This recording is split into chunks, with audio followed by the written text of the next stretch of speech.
Magandang umaga po muli sa inyong lahat. Binabati natin yung mga taga May Kawayan, ang pamilya ni Pastor Ben Bangkelyo, at gayon din ang mga taga Mendez, ang mga taga Taguig, Mandaluyong, hanggang doon sa Batangas. Binabati na rin natin yung mga kapatid natin sa US, Canada, at sa lahat ng mga kapatid natin na naaabot ng ating palatuntunan. Ang dalangin po namin ay patuloy niyong suportahan ang ating gawain. Patuloy kayo makinig sa ating mga mensahe. At ngayon po ay unang linggo ng Setyembre. At talagang napakabilis ng panahon. Bagaman maraming problema, makikita naman natin na talagang hindi natin mapigil ang pagdating ng Setyembre. Kaya nagpapasalamat tayo sa Panginoon sa umagang ito sapagkat muli ay magkakasama-sama tayo. Subalit sa ating pagsasama-sama, ang sabi po sa Mateo 8:28 hanggang sa mga sumusunod na talata, at nang siya'y makarating sa kabilang ibayo sa lupain ng Gadareno, ay sinulubong siya ng dalawang inaalihan ng mga demonyo na nagsilabas sa mga libingan na totoong mababangis na anupat sino may walang makadaan sa daang yon. At narito, siya'y nagsisigaw na nagsasabi, anong aming pakialam sa iyo, ikaw na anak ng Diyos?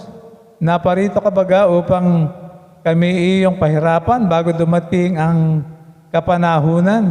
Sa malayo sa kanila ay may isang kawan ng maraming baboy na nagsisipanginain. At namanik sa kanya mga demonyo na kung pwede ay kung papalayasin sila, ay pinamanik nila ang paparoon sila sa kawan ng mga baboy. At sinabi niya sa kanila, magsiparong kayo, at sila'y nagsilabas at nagsipasok sa mga baboy. At narito ang buong kawan ng mga baboy ay nangapadaluhong sa bangin hanggang sa dagat at nangamatay sa tubig. So napakaganda po ng ating pag-aaralan ngayong umagang ito sapagkat makikita natin ang nais ng maraming mga tao. Nais nila ang solusyon, subalit ayaw nila yung sa solusyon na yan ay paghihirapan nila. Ang mga tao ay hindi handang magbayad upang maresolba ang problema. Ito makikita natin. Ang gusto lang nila ay makalibre at sa pamamagitan ng ang demonyo ay mapalaya mula doon sa dalawang inaalihan, gusto nilang mailigtas ang baboy. Iyan ang nais nila. Dahilan kung bakit ayaw umalis ng demonyo sa Gadareno. Nag-i-enjoy siya at naunawaan ng demonyo sa lugar na yon na madaling biktimahin ng mga tao. Ayaw nila ang pagbabago, pero ayaw din nila ang problema. Kahit dinadala na sila ni Jesus, nagtatago sila. Gusto nating maligtas, pero ayaw maabala. Gusto ng benepisyo, pero ayaw ng bayad. Gusto ng tagumpay, subalit walang nais na sakripisyo. Kaya't hindi pwedeng mangyari ang ganyang bagay, sapagkat sa lahat ng bagay, dapat merong cost, merong paghihirap. Kaya't makita natin ano kaya ang nais nating kondisyon para mabago hindi lang ang ating sosyedad, kundi ano ang nais ng Diyos para sa gayong kondisyon ay maayos natin, hindi lang ang ating buhay, kundi magsikap tayo at magamit natin ang ating lakas, ang ating kapangyarihan. Ang ibig sabihin, everything is in our hands. Mga kapatid, mga minamahal, ang larawan po ng dyablo, ayun yung dyablo na nagpapahirap sa atin. At ang larawan ng baboy ay yung karumihan. So sa ating buhay, kung titingnan po natin, marahil meron tayong mga kasalanan itinatago. Siyang nagpapahirap upang tayo makalaya. At mula sa kalayaan yan, ay maipakita natin ang magandang sentimiento ng pagiging isang tunay na mananampalataya. Sapagkat ang tunay na mananampalataya ay hindi lang konektado, kundi meron siyang tamang relasyon sa harapan ng Panginoon. At kung makikita natin, ang unang pag-aaralan natin, yung discomfort. Tayo po ay nabubuhay sa isang kultura na ang gusto nating pag-worship ay comfort. At alam nyo, dati kailangan nating mag-igib, magbomba ng poso, pumunta sa ilog, para makuha natin yung ating gagamiting tubig. Pero ngayon, ikutin lang natin ang gripo, lumalabas na ang tubig. Ang pagbukas ng on and off ng mga ilaw na dati ginagamit natin ay mga gasera. Subalit ngayon, makikita natin, mas komportable na. Karamihan sa atin, meron pong computer, merong laptop. Ang mga bahay, pag mainit, meron pong air condition, may electric fan. So we live in a culture kung saan ang nais natin ay kulturan kung paano mapapadali ang bagay. Pero alam nyo, hindi ang lahat ng yan na nararamnasan natin ngayon ay walang bayad. May bayad ang Meralco. May bayad ang konsumo. Kaya nga, kung talagang ang nais natin ay makita natin yung talagang purpose, kung ano ang meron, ay dapat nating maipakita. Sapagkat ang nais natin, kung ano ang meron ng kapitbahay, gusto natin, meron din tayo. Ito na yung panahon ng inggitan. Pag may kotse sa kabila, nais natin, magkakotse rin. At nakita natin, nagkaroon ng maraming problema sa EDSA lang, parang naging parking lot ng mga sasakyan. Sapagkat alam nyo, ang nais ng marami, kung anong meron ng kapitbahay, meron din tayo. At nais natin, pagsakay natin, malamig. Kaya nga, pati kotse natin, naka-aircon. Ang ibig sabihin dyan, sa ating buhay, sa mundong ito, makikita natin, ang nais natin ay pagbabago. Subalit, ang pagbabago yan, magsisimula sa pamamagitan ng application ng ating kasiyahan at nais natin masiyahan ang ating buhay. Our desires with our life is just doesn't work that way. At least, not for many and not for long, there is no gain without pain. Ang sabi nga ni Benjamin Franklin, lahat ng pwedeng matamasa natin, mangyayari if we are telling what is the price. And the price always involves sacrifice, discomfort, unpleasantness, and even pain. Pangalawa yung kasiyahan, kultura na tayo ay masiyahan. Merong isang pelikula, Pursuit to Happiness. Pero alam nyo, bago niya naabot yung kasiyahan na nilalabasan ni Will Smith, alam nyo, napakarami niyang pinagdaan ng hirap hanggang mabigyan siya ng break. Kahit alam nyo, ang marami sa atin, yung kasiyahan yan, hinahanap sa droga, sa alak, sa sigarilyo, at iba pang mga bisyo na sa kanilang palagay, this is life. Yung iba, travel abroad, Shopee, credit card. Yung iba gusto magandang posisyon, kwarta. Kaya alam nyo, nais nila ang malaking sahod. Kaya alam nyo, maraming mga tao nagbabakasakali sa politika. Yung iba na nagnanakaw ay tumatakbo muna bago magnakaw. Pero makita natin ngayon, sa ating panahon, ang takbo ng ating susidad, nagawa ng tao ang manloko, maraming scam, maraming kalokohan, at kung titingnan natin, yan ang nais ipakita sa atin ni Apostol Pablo ng una, na pinanggalingan niya, napakatalino niya, napakataas ng kanyang posisyon. He is the greatest preacher. Pero na makilala niya ang totoong Kristo, natutuhan niya ang tunay na kasiyahan. At ito'y makikita natin sa 2 Korinto 11, 23 hanggang 29. Naunawaan niya ang walang kapantay na kasiyahang at kalayaang ginawa ng ating Panginoon sa krus. At inilahad niya na sa kanyang mga pinagdaanan at tagumpay ay hindi ito madali at ang kahirapan na kanyang pinagdaanan, napakarami niyang naranasan.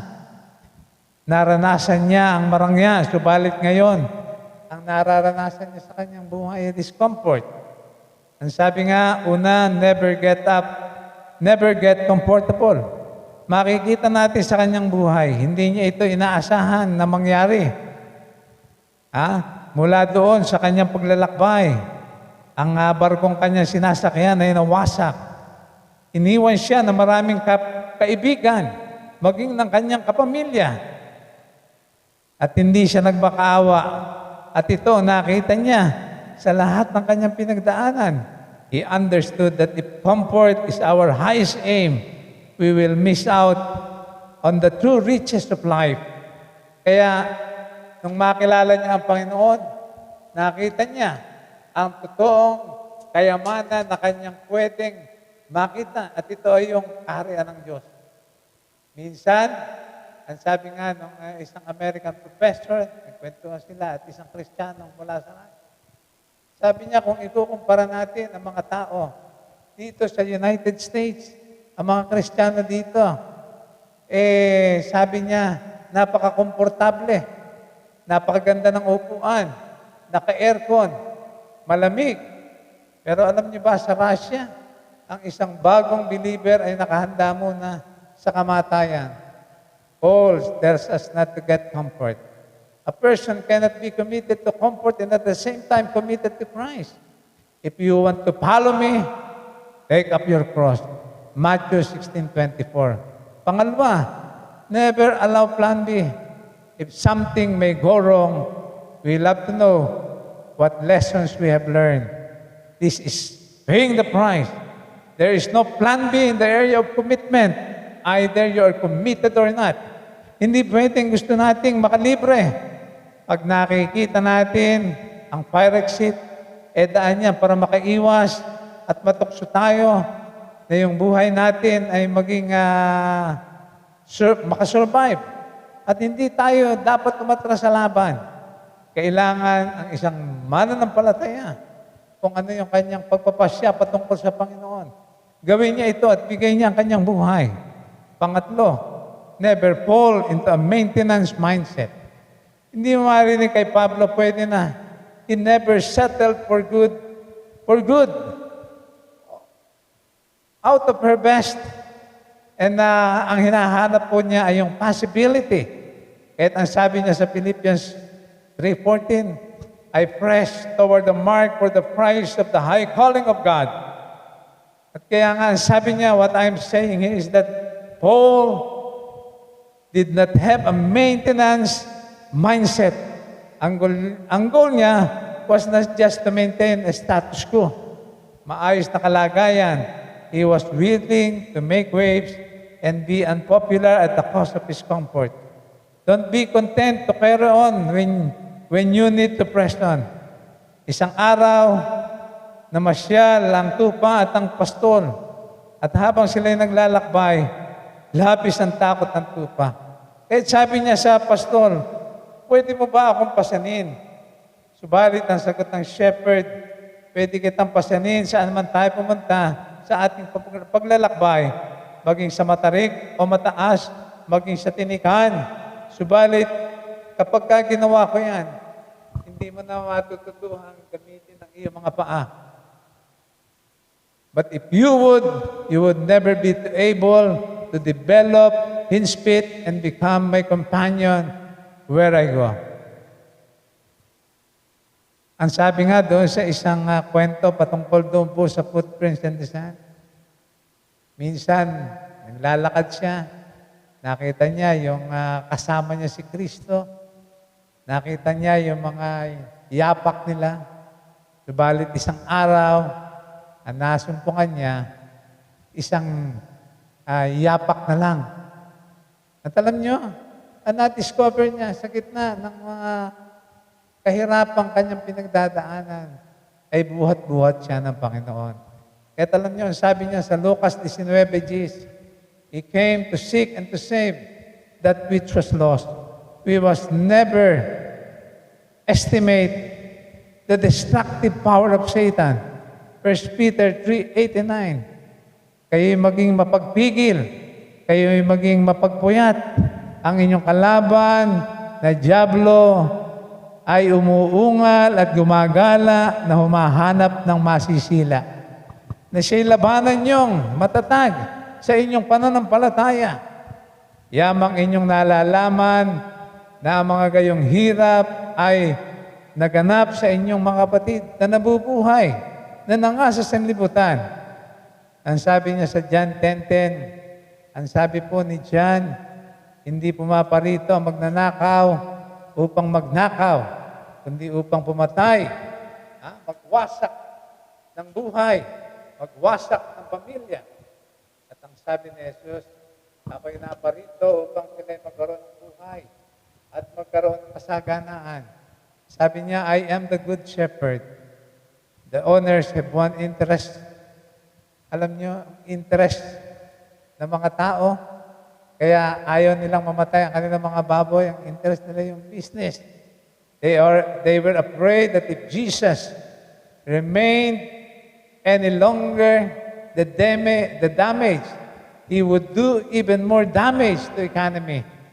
Our Lord does not want to stay when He is not wanted to, so He left.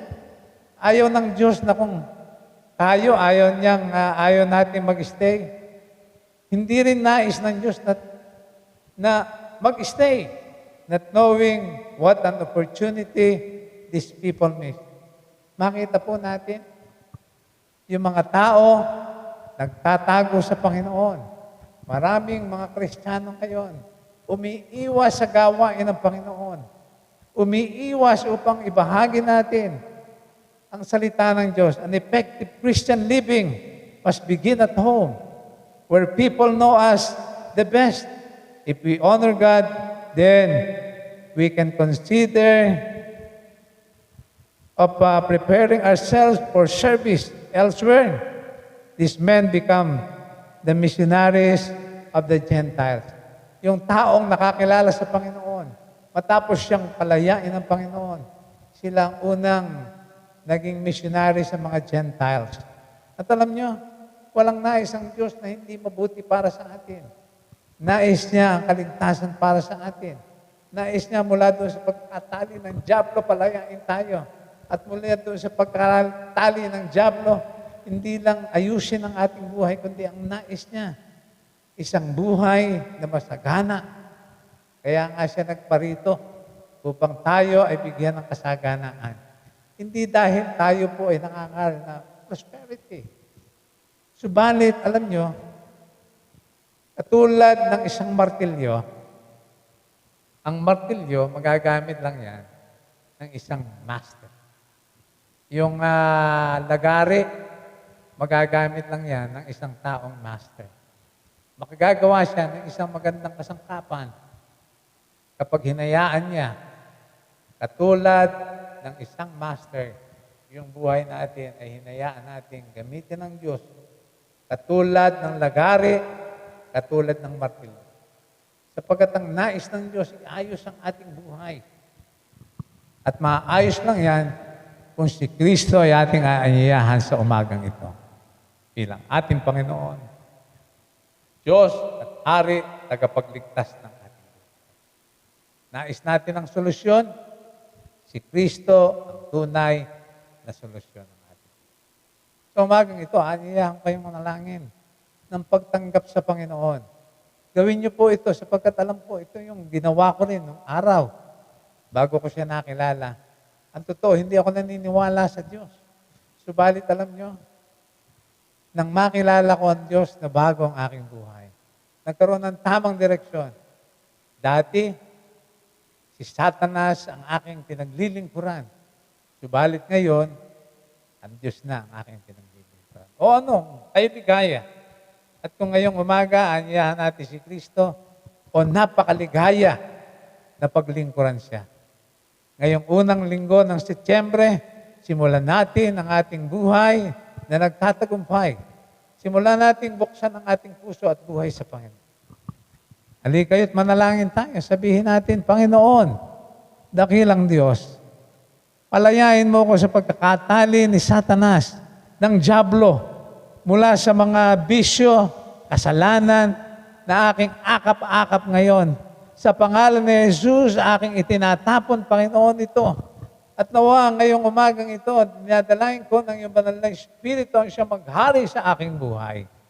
Ikaw, Panginoon, na maging Diyos at Hari at Panginoon ng aking buhay lamang. At mula doon sa krus ng Kalbaryo, kung paano binayaran ang aking mga sala, at kung paano bumuhos ang iyong dugo, Panginoon, ay gayon mahugasan ang aking mga kasalanan. At ngayong umagang ito, binubuksan ko ang aking puso sa iyo. Tinatanggap kita bilang aking Panginoon, Diyos, Hari at tagapagligtas ng aking.